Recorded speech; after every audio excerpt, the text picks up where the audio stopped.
Un cordial saludo para mis estudiantes del curso Filosofía y Literatura, Cuatro Encuentros Modernos con la Universidad del Valle. Hoy, 12 de noviembre de 2025, emprendo la grabación del texto que les había prometido, mi apreciación escrita sobre el tema de Nietzsche y Artaud, a propósito del problema de la crueldad en el marco del curso. Em, Bueno, yo antes de comenzar con la lectura de mi apreciación escrita, que está basada en algunos artículos y textos, como por ejemplo el libro de Camille Dumoulin, Nietzsche y Artaud, por una ética de la crueldad, publicado en siglo XXI, si mal no estoy, siglo XXI, sí, que es una tesis de doctorado.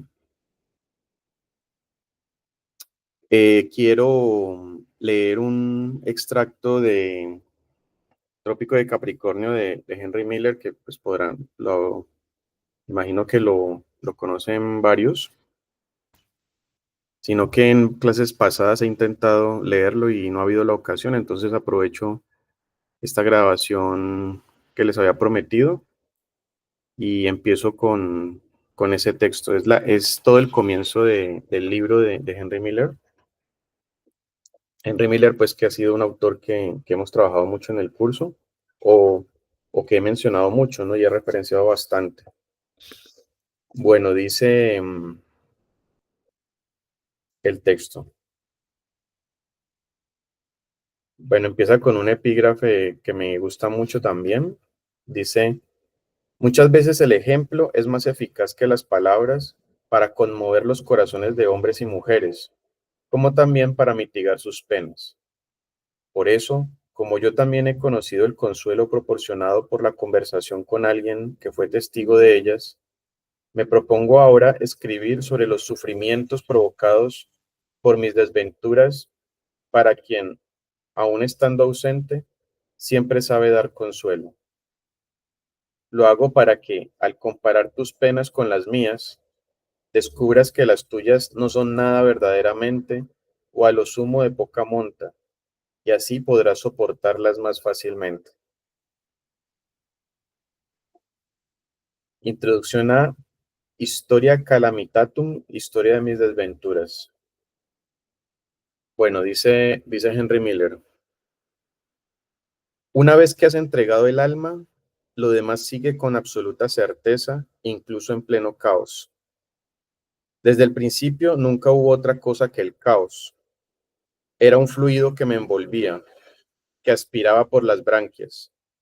En el substrato, donde brillaba la luna, inmutable y opaca, todo era suave y fecundante. Por encima no había sino disputa y discordia. En todo veía enseguida el extremo opuesto, la contradicción, y entre lo real y lo irreal, la ironía, la paradoja. Era el peor enemigo de mí mismo. No había nada que deseara hacer que no pudiese igualmente dejar de hacer. Incluso de niño, cuando no me faltaba nada, deseaba morir. Quería rendirme porque luchar carecía de sentido para mí. Consideraba que la continuación de una existencia que no había pedido no iba a probar, verificar, añadir ni sustraer nada. Todos los que me rodeaban eran unos fracasados o si no, ridículos. Sobre todo los que habían tenido éxito. Estos me aburrían hasta hacerme llorar. Era compasivo para con las faltas, pero no por compasión. Era una cualidad puramente negativa, una debilidad que brotaba ante el simple espectáculo de la miseria humana. Nunca ayudé a nadie con la esperanza de que sirviera de algo. Ayudaba porque no podía dejar de hacerlo. Me parecía inútil cambiar el estado de cosas. Estaba convencido de que nada cambiaría sin un cambio del corazón. ¿Y quién podía cambiar el corazón de los hombres? De vez en cuando un amigo se convertía. Era algo que me hacía vomitar. Tenía tan poca necesidad de Dios como él de mí, y con frecuencia me decía que, si Dios existiera, iría a su encuentro tranquilamente y le escupiría en la cara. Wow. Lo más irritante era que, a primera vista, la gente solía considerarme bueno, amable, generoso, leal, etcétera, porque estaba exento de envidia. La envidia es la única cosa de la que nunca he sido víctima.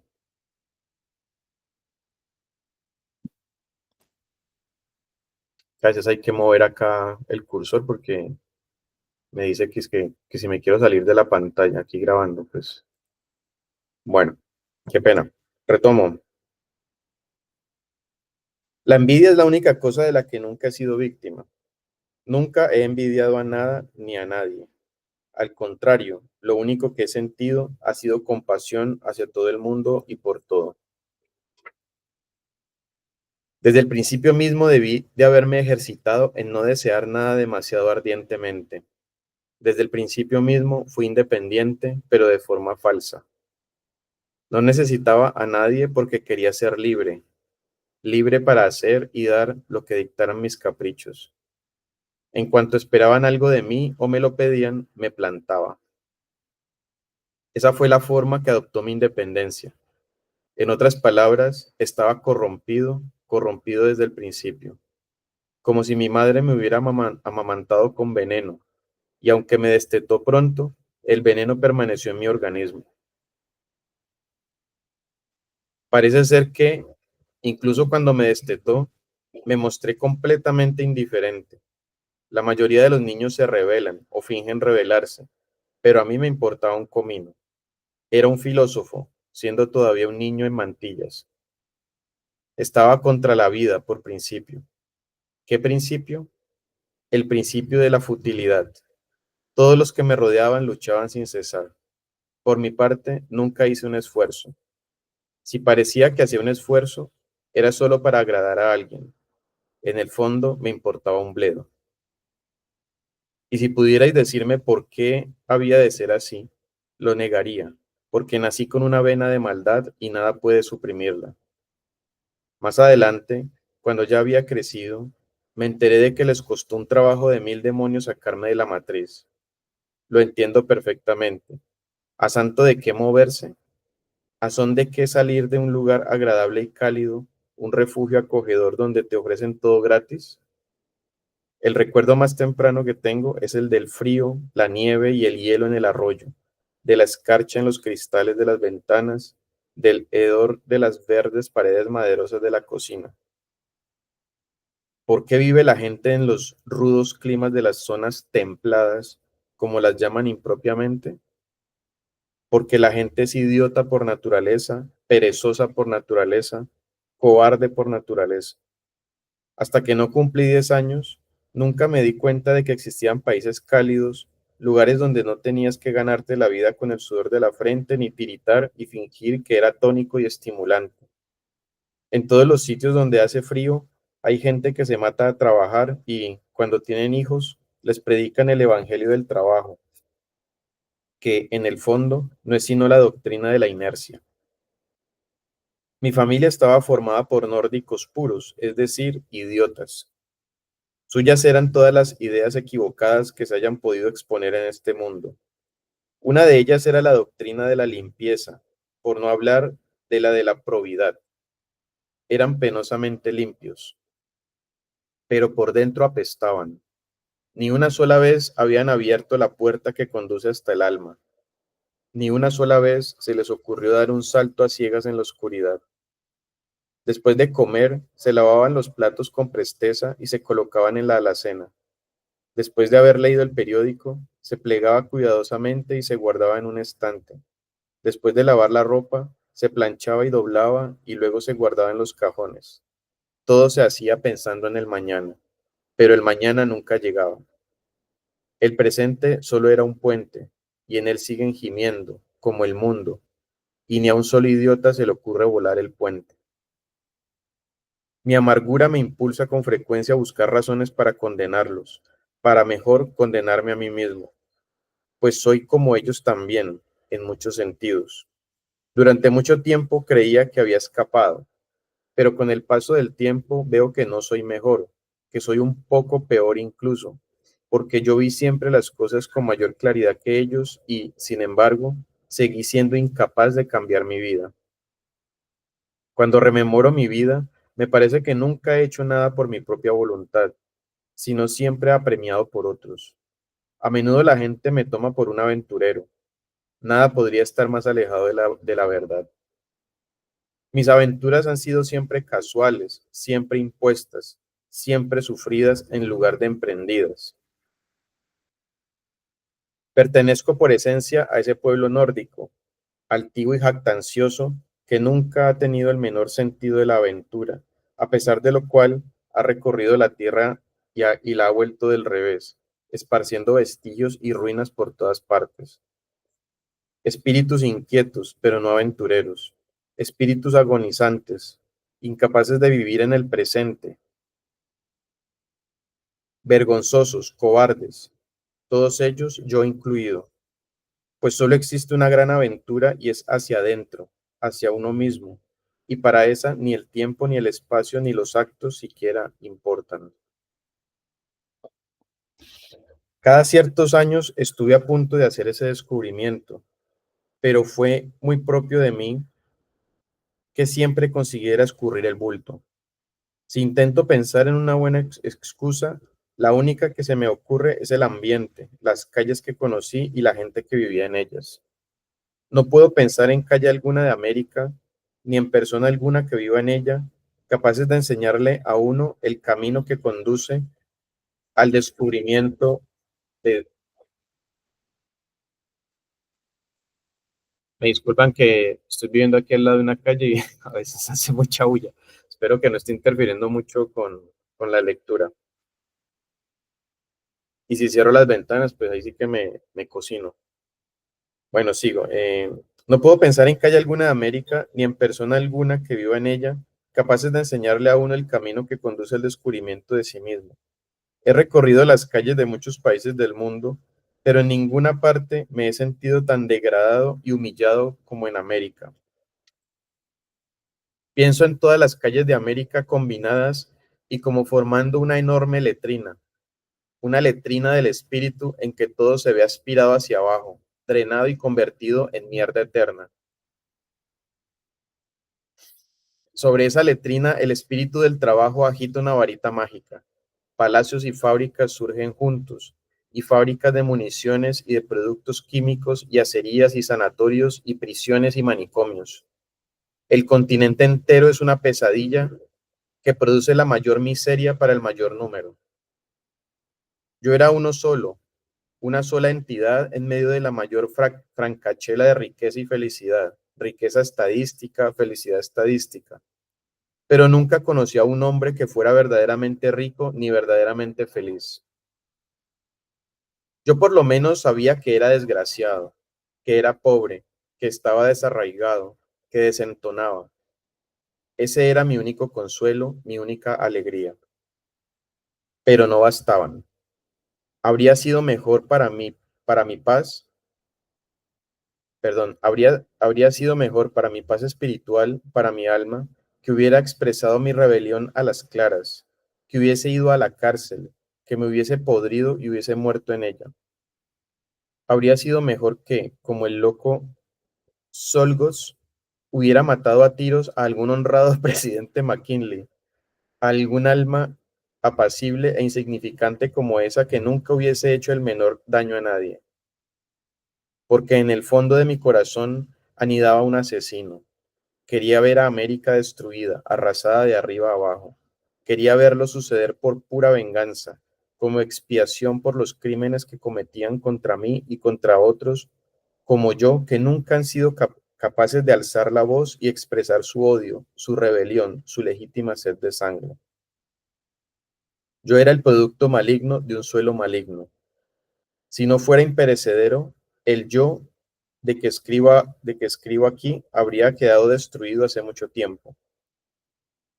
A algunos esto puede parecerles una invención, pero lo que quiera que imagine haber ocurrido sucedió efectivamente, por lo menos para mí. La historia puede negarlo, ya que no he participado en la historia de mi pueblo, pero aun cuando todo lo que digo sea falso, parcial, rencoroso, malévolo, Aun cuando sea yo un mentiroso y un envenenador, aún así es la verdad y tendrán que tragarla. En cuanto a lo que sucedió,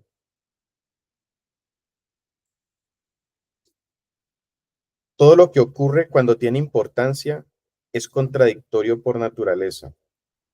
Hasta que no apareció aquella para la que escribo esto, pensaba que las soluciones para todas las cosas se encontraban en algún lugar exterior, en la vida, como se suele decir.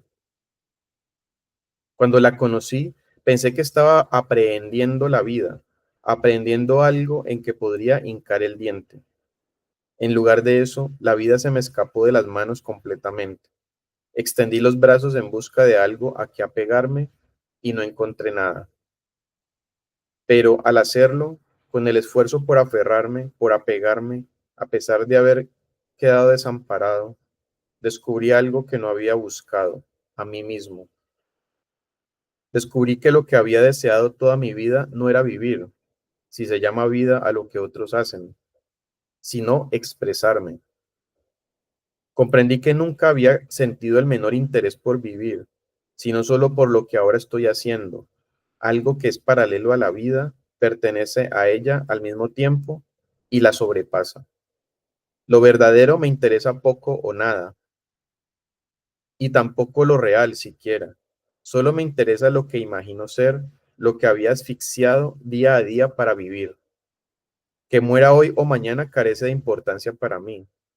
Nunca la ha tenido, pero que ni siquiera hoy, tras años de esfuerzo, pueda decir lo que pienso y siento, eso sí que me preocupa, me irrita. Desde la infancia me veo tras la pista de ese espectro, sin disfrutar de nada, sin desear otra cosa que ese poder, esa capacidad. Todo lo demás es mentira, todo lo que haya hecho o dicho en cualquier época que no tuviera relación con eso. Y esa es, en gran medida, la mayor parte de mi vida. Bueno, hago una pequeña pausa, un pequeño paréntesis, y es que muchas de las cosas que está diciendo Henry Miller acá van a tener que ver con mi apreciación escrita sobre Nietzsche y Artaud, que abordaremos ahora más adelante. Continúo. Yo era una contradicción en esencia, como se suele decir. La gente me consideraba serio y de altas miras, o alegre e imprudente, o sincero y formal, o descuidado y despreocupado. Era todo eso a la vez y algo más, algo que nadie sospechaba, yo menos que nadie. Cuando era un niño de 6 o 7 años, solía sentarme en la mesa de trabajo de mi abuelo y leer para él, mientras cosía. Lo recuerdo vivamente en los momentos en que, apretando la plancha caliente contra la costura de una chaqueta, se quedaba con una mano sobre la otra y miraba soñador por la ventana. Recuerdo la expresión de su cara, cuando se quedaba soñando así, mejor que el contenido de los libros que leía, mejor que las conversaciones que sosteníamos o que los juegos en que participaba en la calle. Solía preguntarme con qué estaría soñando, qué era lo que le hacía quedarse así ensimismado. Todavía no había yo aprendido a soñar despierto. Siempre estaba lúcido, en el presente y entero. Su ensueño me fascinaba. Sabía que no tenía relación con lo que estaba haciendo, que no pensaba lo más mínimo en ninguno de nosotros, que estaba solo y estando solo se sentía libre. Yo nunca me sentía solo, y menos que nunca cuando estaba solo. Me parecía que siempre estaba acompañado.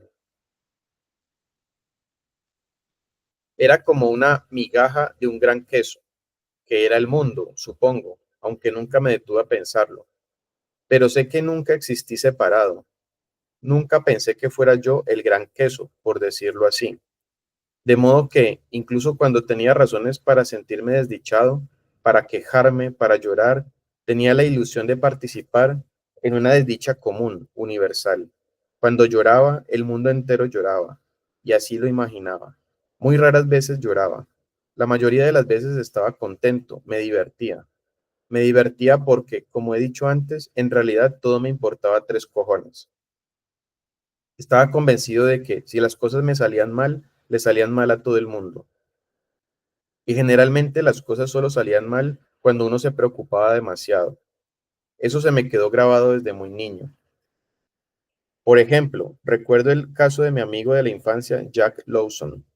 Durante todo un año estuve en cama víctima de los peores sufrimientos. Era mi mejor amigo, o por lo menos eso decía la gente. Bueno, pues al principio probablemente lo compadecía y quizá de vez en cuando pasaba por su casa para preguntar por él, pero al cabo de un mes o dos me volví completamente insensible a su sufrimiento. Me decía que tenía que morir y que cuanto antes mejor, y después de haber pensado eso, actué en consecuencia, es decir, que muy pronto lo olvidé, lo abandoné a su suerte. Por aquel entonces solo contaba 12 años y recuerdo que me sentí orgulloso de mi decisión. También recuerdo el entierro, lo vergonzoso que fue. Allí estaban amigos y parientes, todos congregados en torno al féretro y todos ellos llorando a gritos como monos enfermos. La madre, sobre todo, me daba 100 patadas. Era una persona rara, espiritual, adepta de la Christian Science, creo, y aunque no creía en la enfermedad ni en la muerte tampoco, armó tal escándalo que era como para que el propio Cristo se hubiera alzado de la tumba. Pero su amado Jack no, no, Jack. Jack yacía allí frío como el hielo y rígido y sordo a sus llamadas. Estaba muerto y la cosa no tenía vuelta de hoja. Yo lo sabía y me alegraba. No desperdicié lágrimas en relación con ello. No podía decir que había pasado mejor vida porque, al fin y al cabo, su él había desaparecido. Él se había ido y con él los sufrimientos que había soportado y el dolor que involuntariamente había causado a otros. Amén. Dije para mis adentros y acto seguido, como estaba ligeramente emocionado, me tiré un sonoro pedo justo al lado del ataúd. Bueno, hago un paréntesis corto sobre eso y leo el último párrafo. Si ustedes buscan en YouTube o en Internet para acabar con el juicio de Dios de Artaud, el último discurso, el del final, aborda este tema, este tema de, bueno, esta cuestión de, de lo que acabamos de leer, ¿no? Es bastante interesante, pues porque el problema de Artaud es, Antonin Artaud, el de la foto allí con Nietzsche, al lado de Nietzsche, es cómo hacer de la palabra un cuerpo, es decir, lo que le interesa es la realidad del cuerpo o que el cuerpo sea algo real, ¿no? Y esto del pedo, pues, que menciona aquí Miller, tiene relación con esa cuestión, pero bueno, la verdad, tengo que reconocer y avisar de una vez que pues, yo no soy ningún experto en Artaud, Antonin Artaud, son autores que uno explora, que va conociendo poco a poco, tampoco Nietzsche, y que son influencia o son, eh, sí, digamos que es una influencia de autores que uno lee, ¿no? Como Gilles Deleuze, por ejemplo, ¿no? Que lo referencia bastante. Bueno, continúo y cierro para ya comenzar con mi apreciación escrita sobre Nietzsche Artaud. Continúo con Henry Miller. Eso de tomar las cosas en serio. Recuerdo que no apareció hasta la época en que me enamoré por primera vez, y ni siquiera entonces me las tomaba demasiado en serio. Si lo hubiera hecho verdaderamente, no estaría ahora aquí escribiendo sobre eso. Habría muerto de pena o me habría ahorcado. Fue una mala experiencia porque me enseñó a vivir una mentira. Me enseñó a sonreír cuando no lo deseaba, a trabajar cuando no creía en el trabajo, a vivir cuando carecía de razón para seguir viviendo. Incluso cuando la hube olvidado, conservé la costumbre de hacer aquello en lo que no creía. Desde el principio todo era caos, como he dicho, pero a veces llegué a estar tan cerca del centro, del núcleo de la confusión, que me asombra que no explotara todo a mi alrededor. Bueno, hasta acá, bueno, es para que si les interesa lo sigan leyendo por su cuenta, Trópico de Capricornio de Henry Miller. Esta pues es una edición que tengo viejita y me tocó pegarle cinta. Bueno, voy a compartir pantalla completa porque he tenido la experiencia de que en una sola ventana uno sale de la página y, y no se ve lo que, o sea, lo que yo estoy viendo no lo ven al que uno le comparte la pantalla. Entonces voy a compartir la pantalla completa.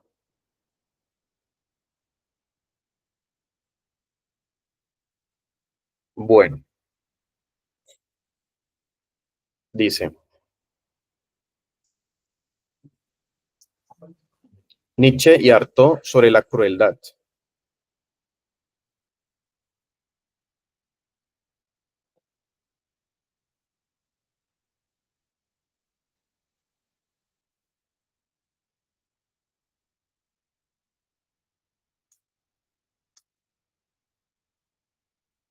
Apreciación escrita del curso Filosofía y Literatura, cuatro encuentros modernos, elaborado por mi persona. Bueno, tengo que decir antes de comenzar que este es un texto, un escrito, una apreciación escrita, como dice allí, que es una actividad que hacemos en el curso de este semestre, segundo semestre 2025, en la cual pues yo, más que una apreciación escrita de un texto en concreto, he hecho una reunión de algunas lecturas, entre ellas, como les dije, de Camille Dumoulin. No estoy seguro si ustedes me están viendo aquí. Bueno, eh,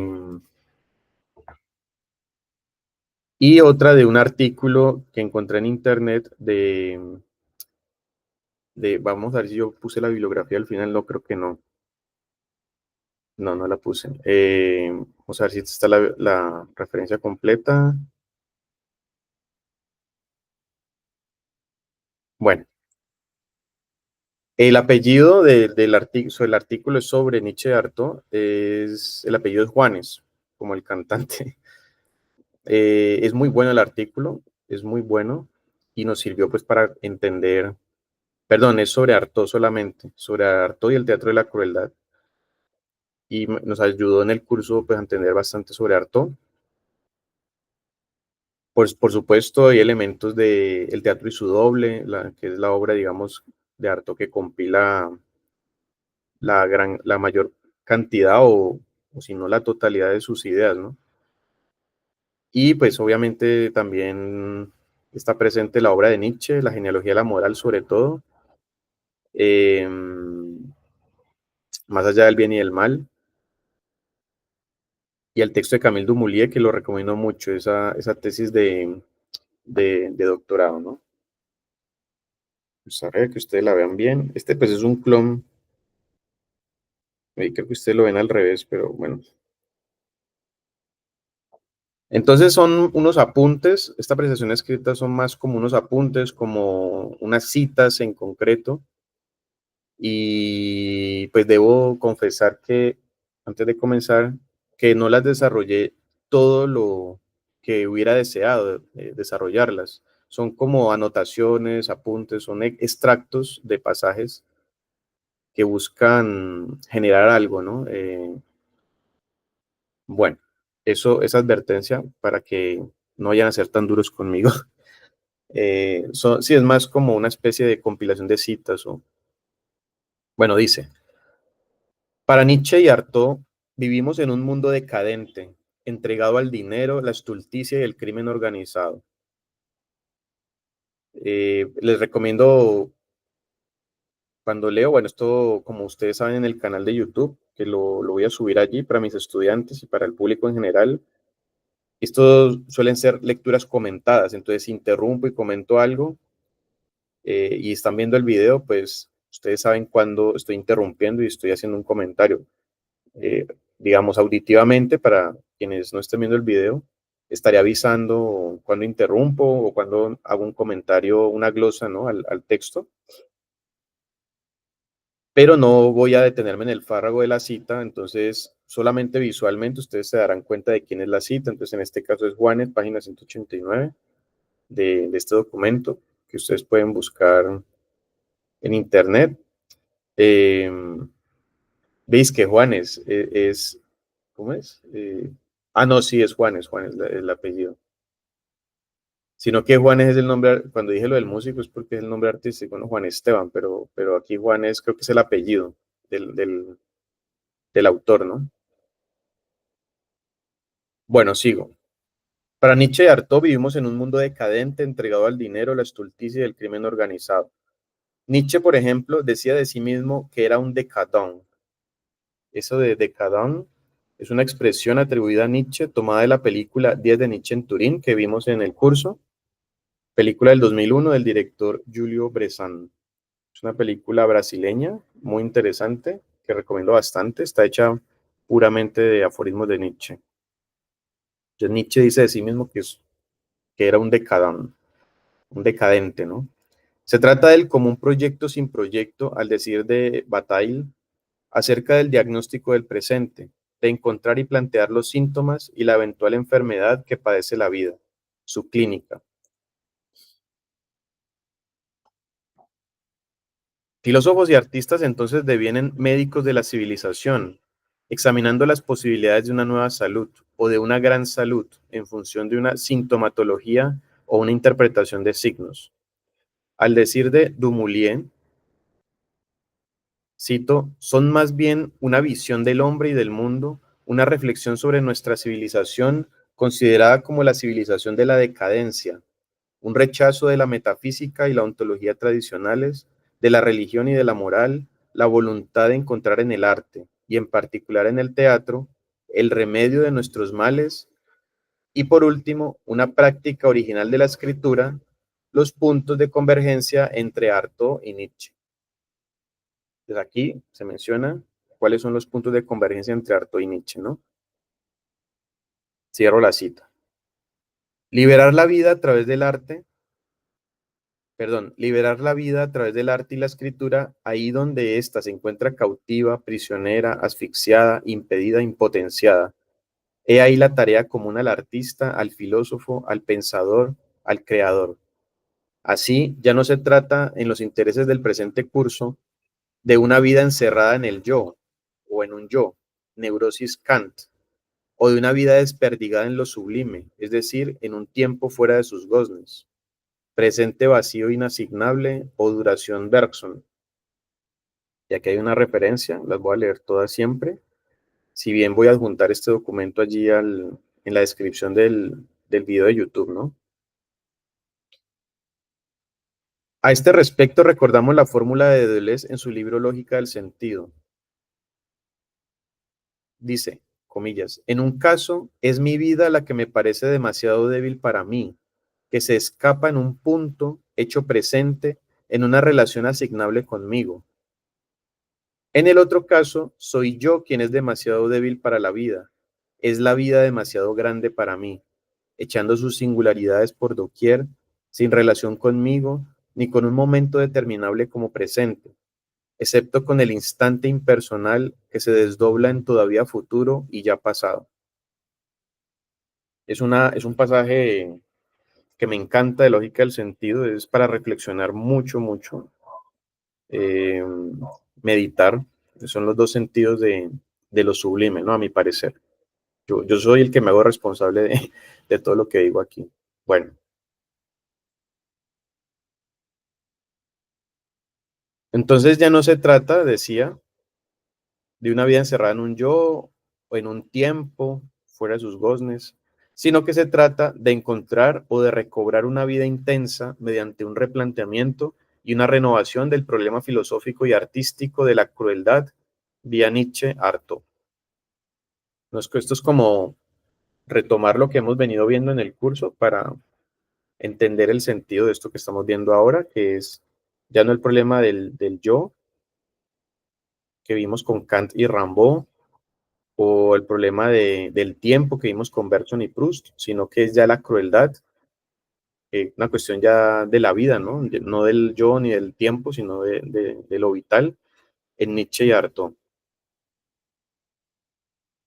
A este respecto nos basamos sobre todo en la tesis de doctorado de Camille Dumoulin de 1992, versión en español 1996, llamada Nietzsche y Artaud por una ética de la crueldad, sin mencionar, por supuesto, las obras originales de los dos autores en cuestión, Nietzsche y Artaud. Podríamos decir que lo que encontramos en común a todos los autores vistos hasta ahora, filósofos y no filósofos, a excepción de Kant, Es, al decir de Proust, una crítica de la inteligencia. Así, para Artaud, por ejemplo, comillas, el teatro occidental vive bajo la dictadura de la palabra y, comillas, para Artaud, Occidente ha terminado por convertir la palabra y la escritura en mera retórica hueca carente de vitalidad. En consecuencia, hasta ahí la cita, ¿no? En consecuencia, la cultura occidental, siguiendo los diagnósticos críticos y clínicos de Nietzsche y Artaud, pareciera haber llegado a una brecha insalvable que se abre entre la escritura y la vida. Y pongo esta cita. Se escribe como si nada sucediera, como si viviéramos en un mundo terminado y pleno que cabe en una escritura fichero, y cuya gloria estriba en nombrar, en decir sin equívocos de ninguna especie, en sistematizar, en concluir totalidades cerradas que aniquilan el resto. Escritura sin afuera, sin cuerpo, sin dolor y sin silencios. Hasta ahí la cita. Como ya vimos, la inteligencia y la palabra, el sistema de la representación intelectual, nos aíslan y nos distancian de lo viviente, de lo que podemos encontrar vivo en el universo, entendiendo por algo vivo un modo de ser, ética, que escapa a cualquier tipo de aprehensión puramente conceptual. En ese sentido, vivir no es pensar. Y aquí leo esta referencia que es importante porque esta es una frase muy fuerte, ¿no? que me arriesgo a decir.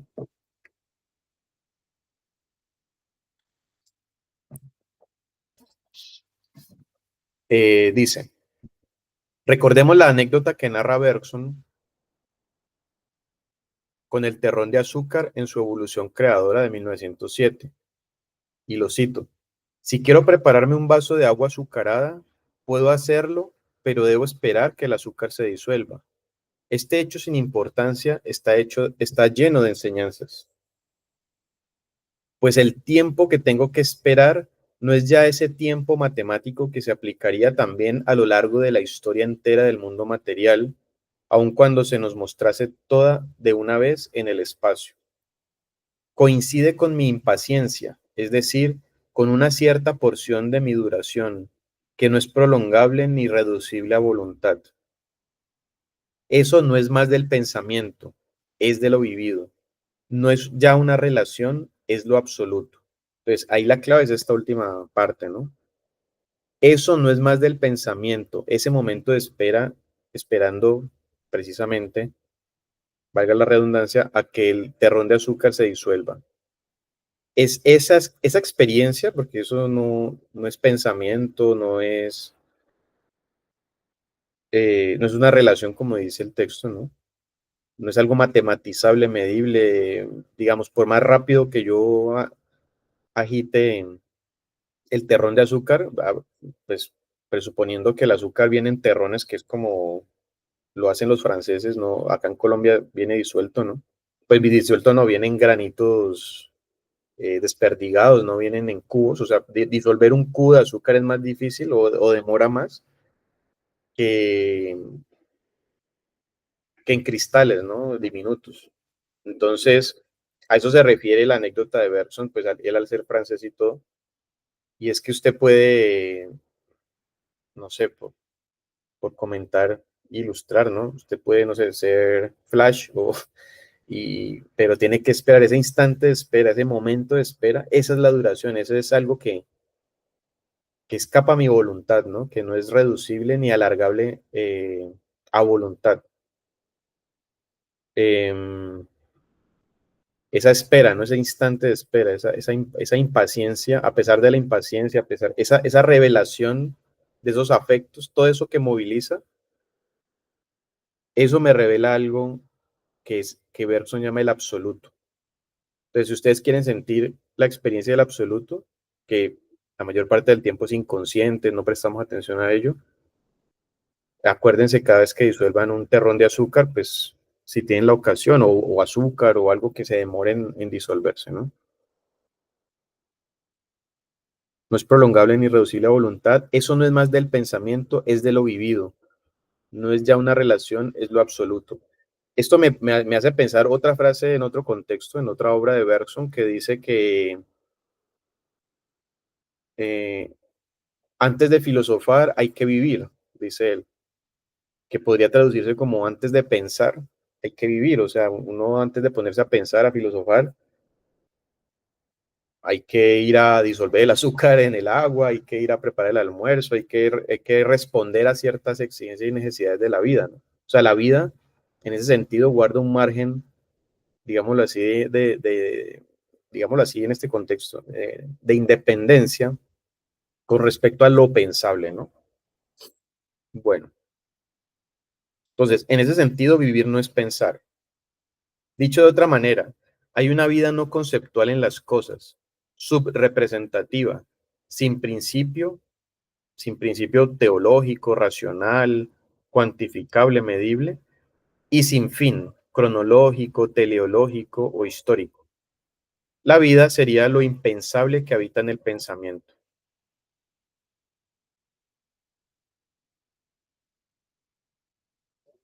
Así, tanto Nietzsche como Artaud, explorando mediante la escritura las posibilidades de una vida intensa, es decir, de una vida más fuerte, más potente y creadora, más viva, así esta idea parezca sin sentido, coinciden en que es solamente a través del arte y de su magia, entendida la magia como el antiguo sánscrito, en tanto que maya, es decir, ilusión, irrealidad, engaño, fraude, truco, hechicería o incluso brujería. Entonces, que es solamente a través del arte y de su magia que la vida puede encontrar sus nuevas posibilidades y caminos. Irónicamente, sería el único medio por el cual encontrar, recobrar o hacer nacer su realidad o su intensidad. Hay otra nota. Ya Bergson lo había dicho en el único registro grabado de su voz. Bueno, y hay que aclarar que estas referencias que hago a Deleuze, a Bergson, es porque son autores relacionados en el curso, o sea, son autores que estamos viendo y que, por ejemplo, ya acabamos de abordar a Deleuze, ya vimos a Bergson y Proust, entonces son autores relacionados con los temas del curso. Y ahora que abordamos Nietzsche, pues por eso hago referencia a ellos, para que haya cohesión entre los diversos autores y temas, ¿no? Entonces retomo. Ya Bergson lo había dicho en el único registro grabado de su voz. Cito, ¿cuál es el objeto del arte? Si la realidad viniera a golpear directamente nuestros sentidos y nuestra conciencia, si entráramos en comunicación inmediata con las cosas y con nosotros mismos, creo que el arte sería inútil o que todos seríamos artistas porque nuestra alma vibraría continuamente al unísono con la naturaleza. Bueno, el análisis en detalle, la explicación de esta frase la he hecho en otros lugares. Creo que aquí mismo en el canal de YouTube hay videos sobre que abordan esta frase y que la explican. Creo que, bueno, los que tienen que ver con el arte, en alguno está y en mis clases ya lo he explicado, entonces no me voy a tener en esto. Pero lo interesante de la cita es que aborda el problema de lo real, no es solamente el velo de Maya como ilusión o irrealidad, sino que irónicamente es gracias a ese velo de Maya y al estímulo del arte como potencia de lo falso que se nos es posible dar la experiencia de lo real como una experiencia más intensa, como sensación, ¿no? Como vida sensible, y de ahí la ironía, o no tanto la ironía o la paradoja, sino el hecho de que algo que se supone que es falso, que es mentira, como es el velo de Maya,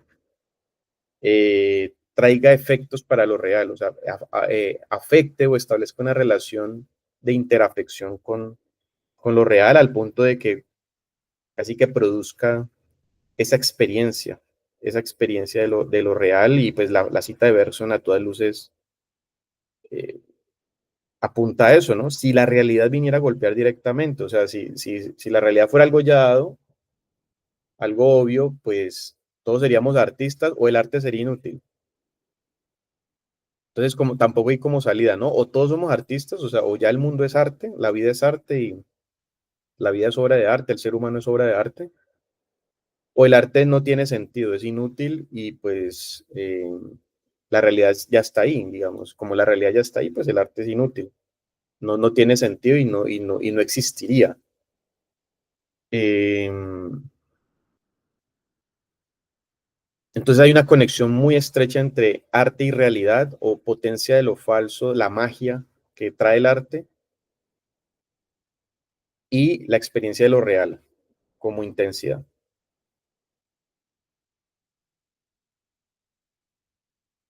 Entonces retomo. Entonces Nietzsche y Artaud coinciden en que es solamente a través del arte y de su magia que la vida puede encontrar sus nuevas posibilidades y caminos. Irónicamente, sería el único medio por el cual encontrar, recobrar o hacer nacer su realidad o su intensidad. Es en las potencias de lo falso, en el arte de enmascararse de la vida, de engañar, de simular, de parecer, que la vida encuentra nuevas maneras de ser y nuevos devenires, nuevos modos y estilos de ir más allá de sí misma. Síntomas todos de una voluntad de poder inmanente a cualquier proceso vital. Voluntad de poder, pues que es una idea de Nietzsche y que he desarrollado en otros lugares. Creo que acabo de hacer alguna alusión a esa idea, ¿no? De esta manera se entienden expresiones como la vida es traicionera, la vida es engañosa, aquí no la puse, pero también la vida es injusta. O sea, como la vida es injusta, la vida no necesita ser justificada, como encontrarle un sentido trascendente, ¿no? Más allá de la vida misma. La vida es falsa, tramposa, y acá hay una cita o una referencia. Schopenhauer nos advertía acerca de que el instinto sexual, por ejemplo, sería, a través de sus seducciones, juego de atracciones y de apariencias, por ejemplo en el maquillaje, una trampa o un señuelo que nos pone la vida para ella preservarse, conservarse y perpetrarse, sin lo cual, evidentemente, la especie desaparecería. Ese es el tema de la ilusión, del engaño, ¿no? Entre ellos hace parte el instinto sexual. La vida es falsa, tramposa, en el sentido de que nos pone trampas, ¿no? Es, en definitiva, apariencia, fenómeno, o sea, crueldad. Crueldad al ser escurridiza, al ser un centro de indeterminación. Pues un poco lo que leímos ahora de Henry Miller, ¿no? Que la vida se le escapó de las manos, o sea, fue afuera a buscar la vida y resulta que se le escurrió entre las manos, ¿no? Pues eso es crueldad, ¿no? Crueldad al ser la vida escurridiza, al ser un centro de indeterminación, al ser frágil también, esa idea de lo frágil creo que lo vamos a hablar ahora, al resistirse a ser conceptualizable o comprensible mediante categorías del entendimiento o ideas de la razón. La cosa en sí kantiana, lo que escapa al fenómeno, no sería más que otra máscara de la vida, otro disfraz, otra superficie encubriendo un sin fondo de la vida, un sin fundamento, sin principio de razón, metafísica igual a nihilismo. Y cuando todo es apariencia, poco importan la razón o la verdad. Como decía Miller ahora en el texto de introducción, poco me importan la verdad o la realidad incluso, ¿no? Decía él, en el sentido de que le apunta más a lo falso, ¿no? A la ilusión como velo de Maya, ¿no? De magia. Velo de Maya y magia, y por eso la alusión a Schopenhauer es una idea traída de los hindúes, ¿no? Creo que son los antiguos Vedas. Entonces, si la vida se revela como ciega, o sea, sin lograr encontrar una finalidad última, metafísica, como trascendencia más allá de sí misma y su propio desarrollo y realización inmanente, y se revela sin fundamento, la vida, es decir, sin principio u origen determinable espaciotemporalmente, la plasticidad de la vida se encontraría más bien en sus devenires y potencias artistas, en sus procesualidades, gestos y tendencias inmanentes. Una paradoja inmanente entre un ir más allá de sí, instinto de superación en la crueldad, Artaud, y en la voluntad de potencia, Nietzsche, y decía, ¿no? Paradoja, y entre un permanecer en sí, entre un ir más allá de sí y un permanecer en sí, replegada en su eterno retorno de lo mismo sin trascendencia. Y pongo una cita de Dumoulin. Si no nos limitamos a la relación narcisista y dolorosa entre el yo y el otro, sino que, saltando fuera del plano fenomenal, accedemos al punto de vista del uno, la crueldad aparece como el signo carnal de un deseo metafísico de apaciguamiento, que solo se expresa por una duplicación teatral del sufrimiento de permanecer cautivo del velo de Maya. Esa comprensión metafísica, por un lado, y especular, incluso teatral, por el otro, constituye para Nietzsche y Artaud el origen común de su reflexión sobre la crueldad. Bueno, esta cita es clave, es muy importante, reúne todo lo que hemos visto hasta ahora y nos impulsa hacia nuevos desarrollos, ya tematizado en la crueldad, porque es el título de este texto, ¿no? Acá implícitamente hay una idea que proviene también de Schopenhauer y es que la potencia del arte es ese apaciguamiento del deseo metafísico de lo excesivo, ¿no? Creo que ahorita lo voy a explicar aquí en el texto. Apaciguar el deseo, ¿no? Calmarlo, como enfocarlo o canalizarlo, lo que los psicoanalistas llaman sublimación, por ejemplo, en Freud, Lacan y Jung, y que coinciden en eso. Una de las funciones del arte es esa sublimación, ¿no? Entonces tiene ese carácter de apaciguamiento, pero al mismo, o de calmante, ¿no? Pero al mismo tiempo de estimulación, de duplicación, como dice ahí, teatral. Y esa duplicación teatral, cuando Artaud en El teatro y su doble comienza el libro hablando de la peste, él hace una duplicación, él dice que el teatro es como la peste, o sea, porque la peste purifica y extrae solo esa, esa intensidad, ¿no? Yo iba a decir la esencia, pero más que la esencia es la intensidad, que es lo que queda, ¿no? Es una purga, digamos, lo que hace la peste. Y el teatro actúa como la peste, ¿no? Al no dejar sino lo que no puede sino ser, lo que subsiste más allá de los cambios y las apariencias y los devenires, los movimientos, ¿no?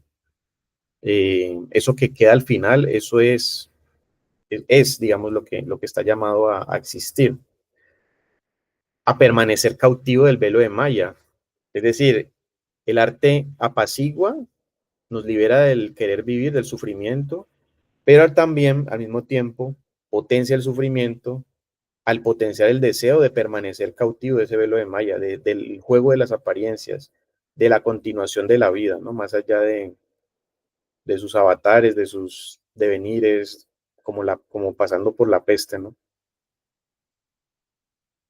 Eh, entonces, bueno, eso como para explicar un poquito esta cita que es muy importante y que es central, toca el tema del yo, toca el tema de la diferencia entre el uno primordial y lo aparente, que es lo fenomenal, aludiendo a que inclusive en ese uno primordial que Schopenhauer lo asociaba con el querer vivir, la voluntad, lo que Kant llamaba la cosa en sí, el noumeno,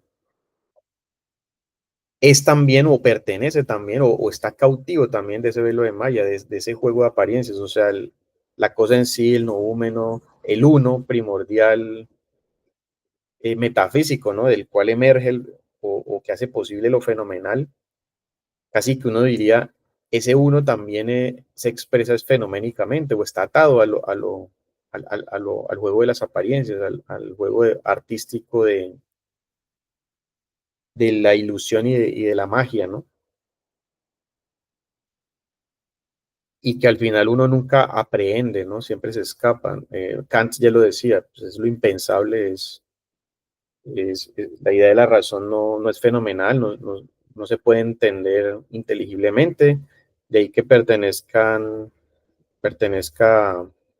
este carácter de lo uno trascendente, ¿no? De la idea de la razón a la idea de alma, a la idea de mundo en mayúscula, a la idea de libertad, por ejemplo, o de Dios, o de lo inmortal, o de lo divino. Y eso no escapa a los límites de lo pensable humano, ¿no? Que es lo límite de lo fenomenal. No se puede expresar como fenómeno. Eso que no se puede expresar como fenómeno y que escapa al fenómeno, como no se puede pensar eh, y como hace parte de ese reino de las apariencias, ahí me disculpan si de pronto cometo indelicadezas saltando rápidamente del término fenómeno al término apariencia. Yo sé que son diferentes y todo, pero por ejemplo en Nietzsche devienen más indiscernibles, por eso los manejo así también. Digamos, lo digo pues para los rigurosos kantianos, precisamente porque es algo que escapa a lo pensable, pues entonces no lo pensemos más, o sea, quedémonos en lo fenomenal, en el juego de las apariencias, y entremos más bien en una potencia artista que haga algo con esto y que le dé sentido, sensación, intensidad a esto, y correspondamos con esa crueldad de exigencia de apaciguamiento, pero también de exigencia de estimulación y de prolongación de la magia y de la ilusión, ¿no? Bueno, continúo.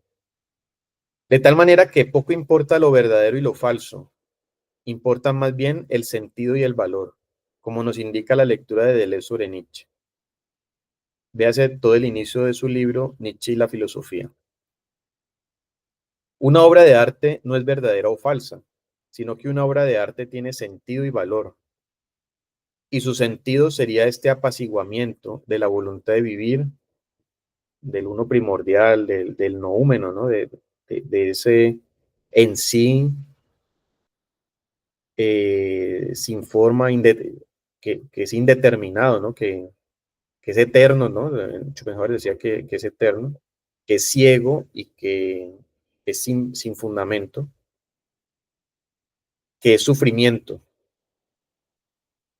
Entonces el sentido de la obra de arte, porque la obra de arte es sentido y valor, no verdad y falsedad.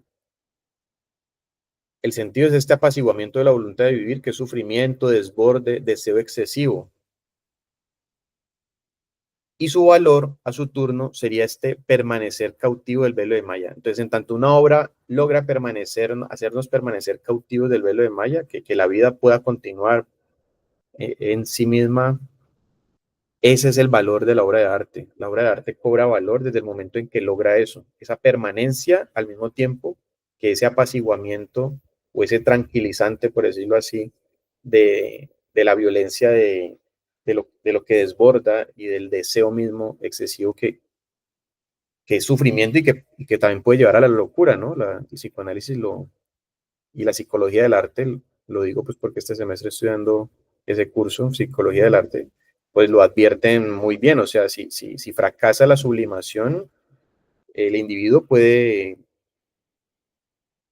en medio de ese fracaso, eh, generar un asesino, por ejemplo, como expresa Henry Miller ahí también, que es lo que leímos, más que un poeta o que un artista. Y bueno, Henry Miller es evidencia de que logró el tan buscado apaciguamiento en su deseo de expresarse, precisamente para evitar convertirse en un asesino efectivo, sino que pues asesina, digámoslo así, asesina a través de su obra de arte, ¿no? Descargue ahí toda su frustración, toda su ira, ¿no? Su odio, como lo muestra ahí.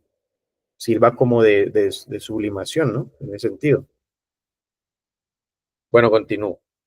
Lo falso de la apariencia, de la magia, correspondería así con una crueldad inmanente a la vida, pero sería una crueldad inocente, que se diferencia radicalmente de esa crueldad perversa de lo que la humanidad ha organizado y hecho con la vida. La ha vuelto culpable, la ha encerrado, castigado, disciplinado, estratificado y segmentarizado. Le ha impuesto finalidades y fundamentos, constituyendo así los seres lentos que somos. Bueno, debemos pasar aquí la caravana.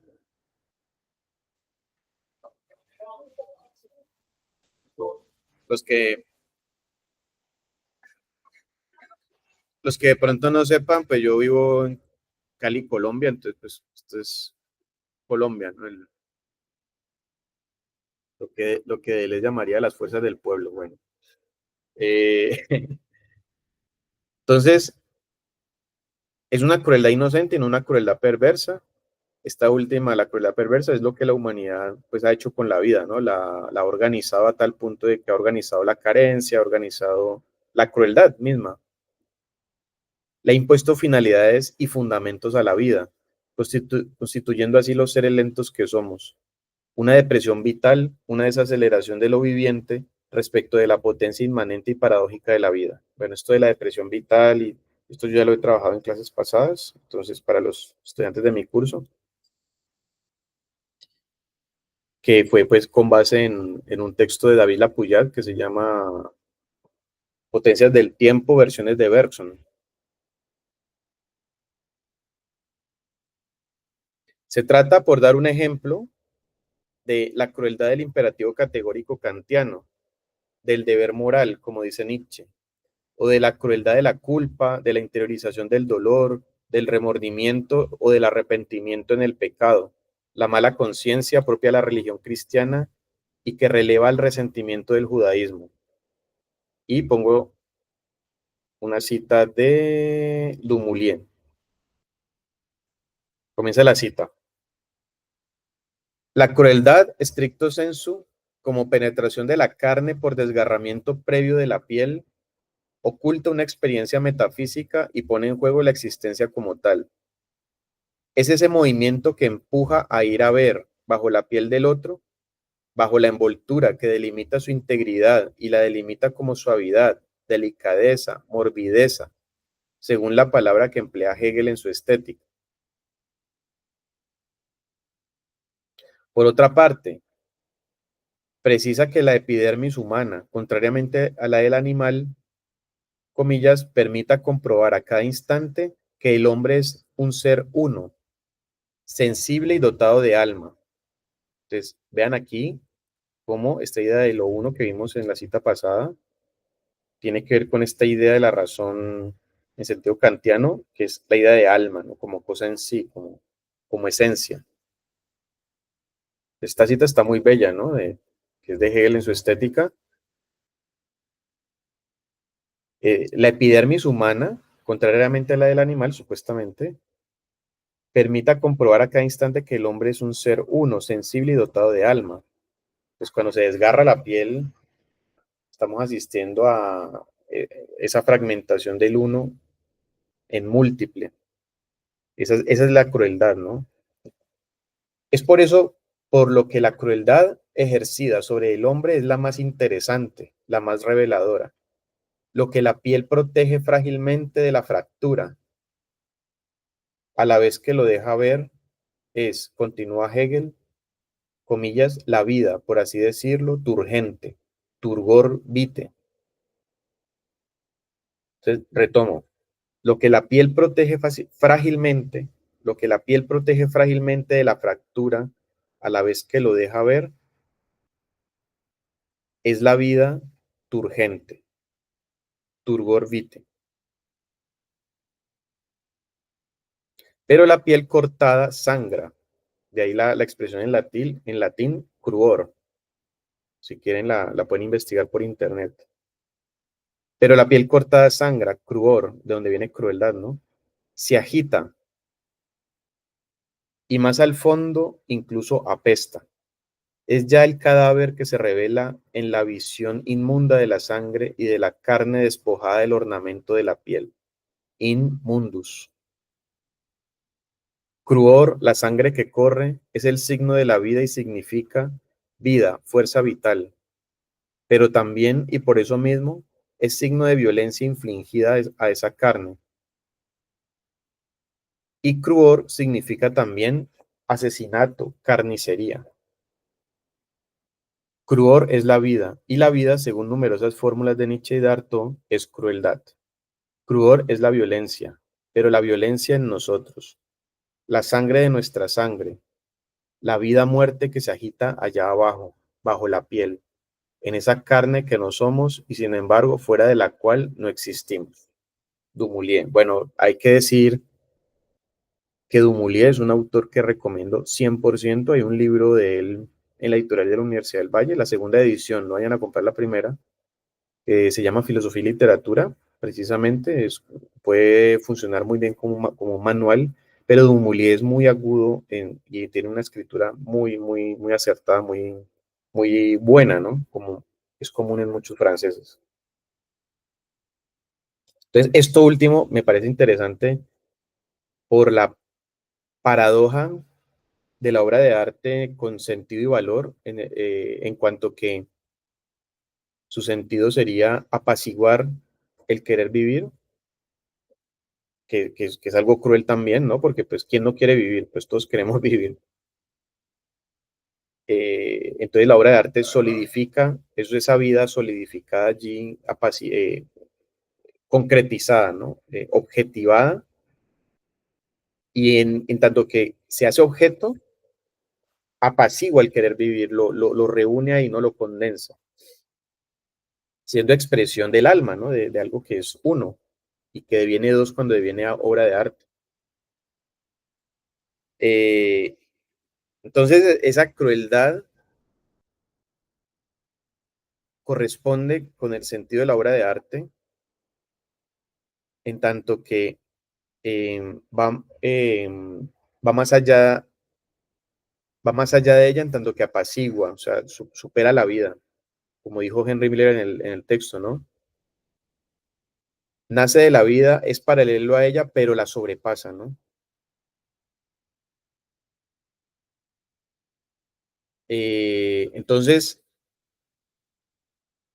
como dice acá, ¿no? Vida, muerte que se agita allá abajo, bajo la piel, en esa carne que no somos. Allí está la crueldad, ¿no? En ese fluir turgente de la sangre, y sin embargo, fuera de la cual no existimos. Es decir, eh, ¿cómo nos va a definir ese, ese fluir de la sangre, ese torrente, esa crueldad, ¿no? Esa vida, esa vida que fluye allí, esa pura crueldad, ¿no? ¿Cómo vamos a hacer eso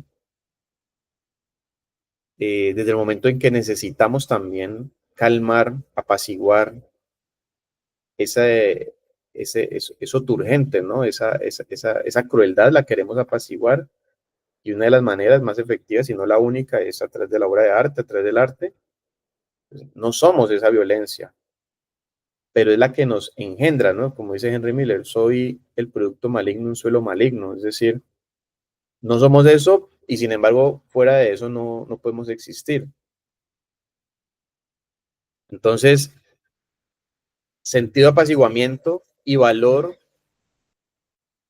en el sentido de que logra la obra de arte hacernos permanecer cautivos del velo de Maya, hacernos permanecer cautivos de esa vida y que continúe y que prosiga muy a pesar de su crueldad, muy a pesar de su sufrimiento, muy a pesar de todo al final, ¿no? Porque al final de cuentas, pues eh, la crueldad es que la vida sin la muerte pues no sería vida y vamos a morir, vamos, como decía Proust, ¿no? Vamos en una carrera hacia la tumba. ¿Qué nos salva de esa carrera hacia la tumba? La obra de arte. Esa es la conclusión final. Eh, bueno, por reducir mucho, porque, bueno, eso es otro tema. Es el tema que vimos en el módulo pasado con Bergson y Proust, que es lo de la experiencia extratemporal. Entonces, esa carne que no somos y sin embargo fuera de la cual no existimos. Entonces, no somos, es decir, no somos, eh,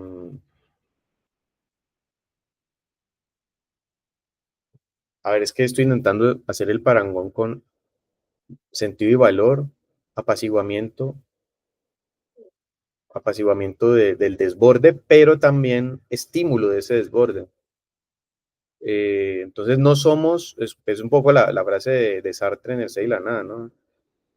No somos lo que somos y somos lo que no somos. Entonces, ¿qué somos? Somos ese querer vivir, pero no somos eh, ese querer ir más allá de ese querer vivir, ¿no? Eso no lo somos, pero lo somos. Entonces, no somos lo que somos y somos lo que no somos. Pero bueno, para todos los efectos, investiguen la frase de Sartre, esa frase y su sentido, ¿no? No somos lo que somos y somos lo que no somos, que veo que está aquí, pues, implícita en esto que dice Dumoulin aquí al final, ¿no? Entonces, retomo y sigo. Cruel es la violencia, pero la violencia en nosotros. la sangre de nuestra sangre, la vida-muerte que se agita allá abajo, bajo la piel, en esa carne que no somos y sin embargo fuera de la cual no existimos. Eso es la crueldad. Bueno, sigo.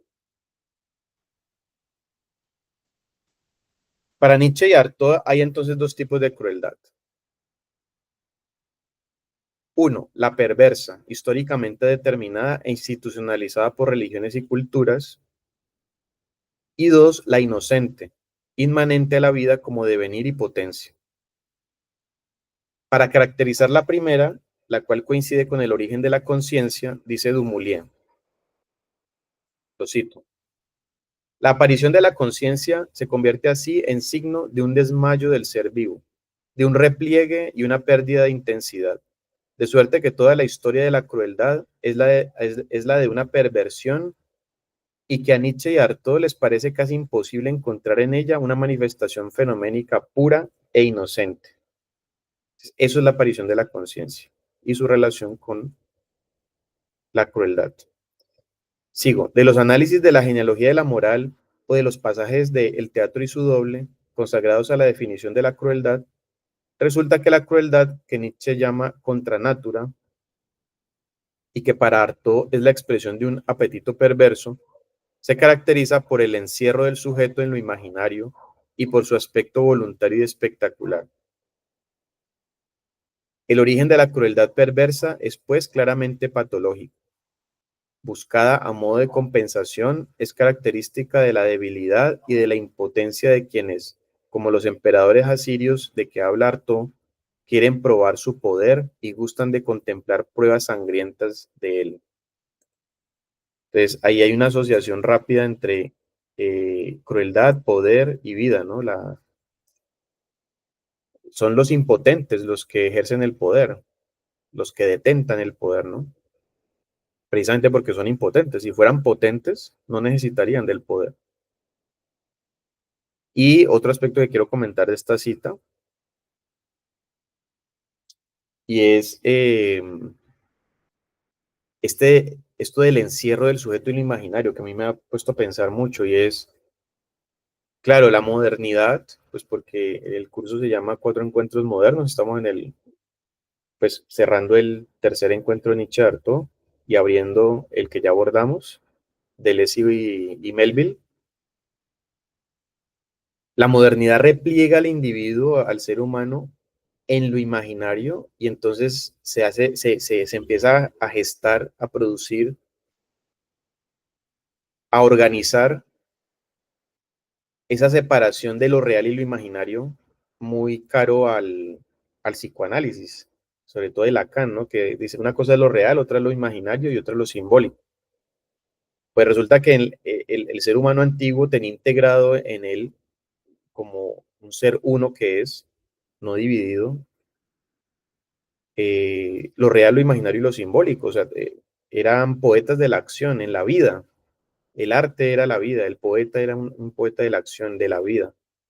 En la modernidad somos artistas o somos poetas contemplativos, estamos replegados en lo imaginario y todas nuestras invenciones se atribuyen a un poder de lo imaginario eh, presuntamente distanciado o diferenciado de lo real, lo cual pues no es que sea como tan claro, ¿no? Porque pues como vimos con la cita de Bergson, el arte también participa de la producción de lo real y hace que lo real sea más intenso al funcionar apaciguando, pero también estimulando o potenciando, ¿no? Calmando el desborde, pero también fomentando el desborde, el exceso, ¿no? Esa es su crueldad, la crueldad que se ve en el arte y la crueldad que en ese sentido mantiene como una especie de paralelo con la vida.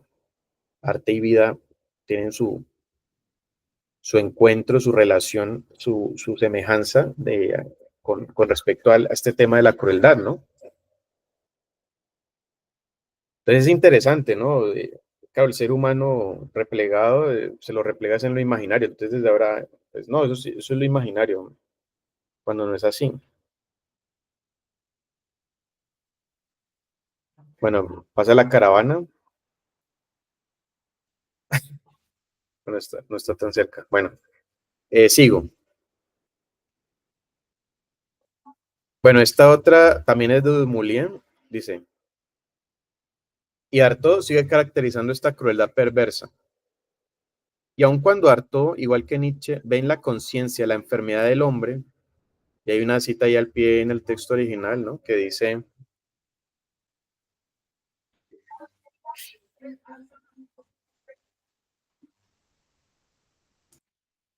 bueno, derechos de autor. Dice, esto va mal porque la conciencia enferma tiene un interés capital en este momento en no salir de su enfermedad. Entonces, esa es la enfermedad de la conciencia, que no reconoce que ella es una enfermedad. Eh, tiene un interés capital en no salir de la enfermedad. ¿Y qué es lo que más promueve la conciencia? Bueno, esas son cuestiones que tienen efectos para nuestra actualidad, pero pues que ahora no voy a abordar ni desarrollar. Continúo. Entonces retomo. Y aun cuando harto, igual que Nietzsche, ve en la conciencia la enfermedad del hombre, aun cuando a menudo la presenta como un fenómeno secundario que desvía la crueldad natural del espíritu, la inocente, ¿no?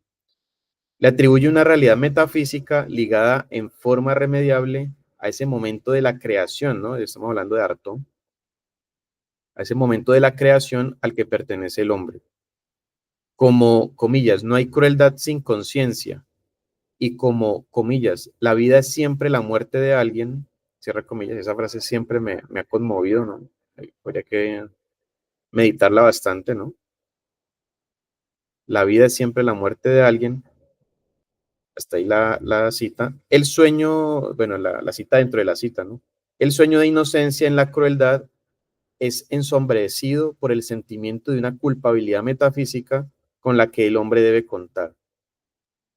Y bueno, un comentario allí, uno sale a la calle, o sea, lo que más se ve repartido entre la humanidad es la culpabilidad, o sea, todos los seres humanos se sienten culpables de su situación, de su condición, porque se nos fomenta y es una cuestión que viene desde lo metafísico mismo, o sea, es algo que desborda nuestra conciencia, nuestro inconsciente incluso, y basta una cuestión puramente metafísica según Arto, ¿no?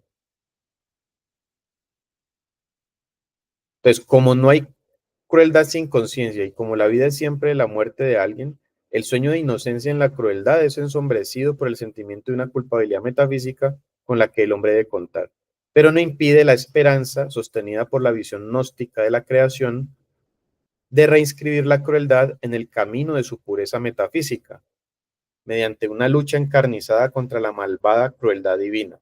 Bueno, esto es Artaud, ¿no? Esto ya es Artaud, esto no es Nietzsche, ni otros autores.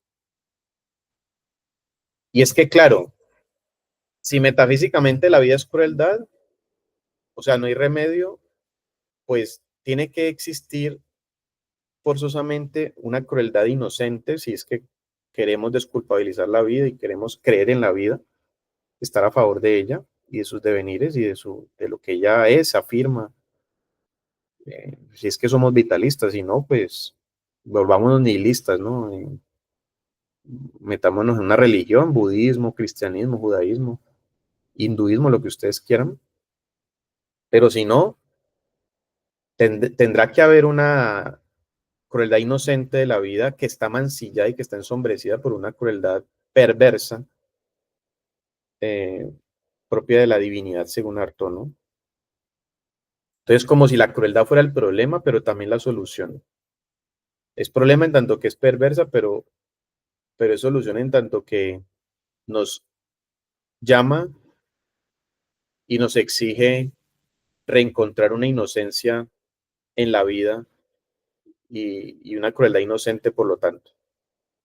Continúo con la cita de Dumoulin. La crueldad individual es vivida, por lo tanto, como una consecuencia de esa crueldad primera infligida al hombre que intenta reencontrar la integridad de su ser, a pesar de eso que lo corta de sí mismo, de su vida, de su muerte, de sus pensamientos y que Artaud denomina Dios, porque si la conciencia es la enfermedad del hombre, Dios es la enfermedad de la conciencia. Bueno, aquí en este punto,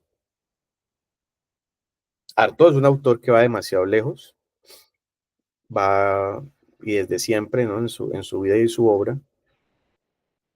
Y, por ejemplo, en ese texto, ¿no? Para acabar con el juicio de Dios, es como, como Artaud concibe a Dios en su pensamiento, ¿no? Influenciado por Nietzsche, pues que Nietzsche es famoso por su famosa frase, Dios ha muerto.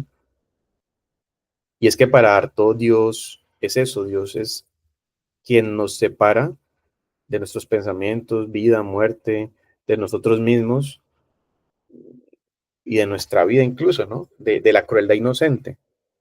Dios sería como el que lleva a cabo esta crueldad perversa a través de la culpa, de la promoción, la organización y la gestión de la culpa, del remordimiento, de la mala conciencia, del dolor, ¿no? De interiorización del dolor, en el arrepentimiento, en el sufrimiento, por lo tanto. Eh, el espíritu de venganza, ¿no? El resentimiento, todas ideas muy desarrolladas, es así en la filosofía de Nietzsche, y que me parece que están brillantemente expuestas en el libro de Deleuze, Nietzsche y la filosofía, por el que quiera desarrollar más todas estas ideas, ¿no? Cómo el resentimiento hace parte del judaísmo, allí donde la mala conciencia o la culpa hace parte desde el cristianismo, y cómo se da la transvaloración y el paso del resentimiento a la mala conciencia, o sea, una conciencia culpable, una conciencia que se descubre mala y que se juzga mal a ella, la conciencia, ¿no? Por eso se llama mala conciencia, porque está la conciencia, pero una cosa es la conciencia y otra la mala conciencia. O sea, cuando la conciencia se asume, se concibe a sí misma como mala, por lo tanto como culpable, ¿no?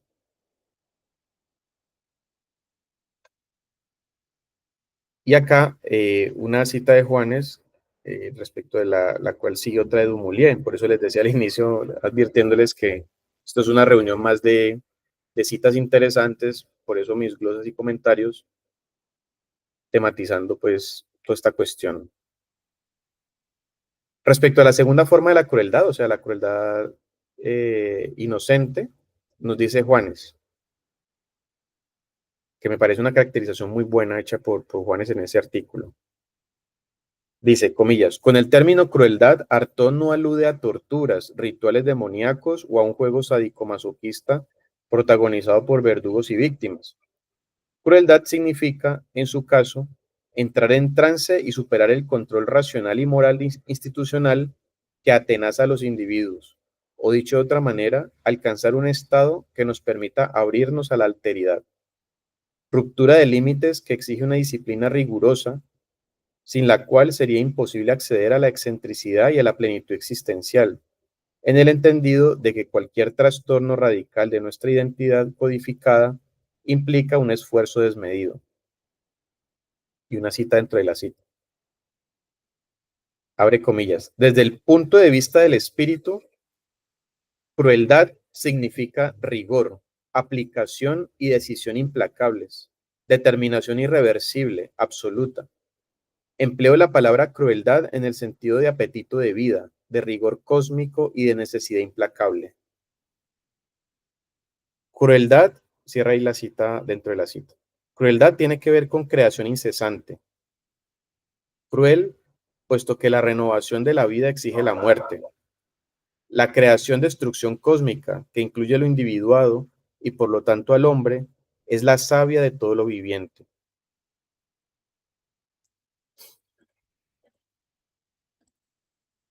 Lo cual indica que el mal y la muerte son constitutivos y en consecuencia el bien absoluto resulta una falsa promesa.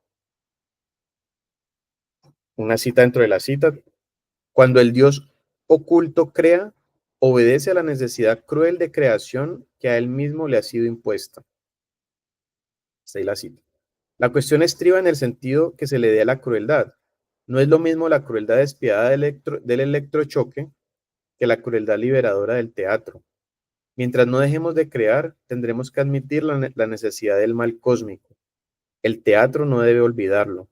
Una pieza donde no interviniera esa voluntad, ese apetito de vida ciego y capaz de pasar por encima de todo, visible en los gestos, en los actos y en el aspecto trascendente de la acción, sería una pieza inútil y malograda.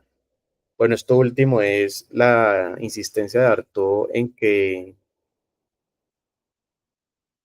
hay necesidad absoluta de una crueldad en el teatro para que el teatro tenga fuerza, tenga sentido y transmita algo, ¿no? Pase algo en vez de nada. Necesita esa especie de malicia también, ¿no? Más que hablar de maldad como tal, o ese maniqueísmo bien mal, bien absoluto, mal absoluto, más bien es propio de la obra de arte una cierta crueldad, en el sentido de una malicia para hacernos despertar del letargo, ¿no? De la anestesia a la que asistimos cotidianamente. Y ese sería otro de los sentidos de la obra de arte, no solo, como decía, apaciguar, tranquilizar, sino hacer sentir, intensificar, no solo distender, relajar, sino tensionar, intensificar. Bueno, y nos dice Dumoulin, y aquí ya creo que ya vamos terminando. Comillas, así como parece improbable hallar hombres animados por una crueldad pura, sin perversión ni debilidad, se revela imposible dar una definición de la crueldad pura que no sea la formal, musical, diría Artaud. Es imposible detenerla en una determinación sustancial, o sea, esta crueldad pura, ¿no? Inocente. Es ahí que la crueldad en Artaud es equivalente a la voluntad de poder en Nietzsche. Los dos términos expresan la lógica de la vida, o más bien dan de la vida una definición puramente lógica.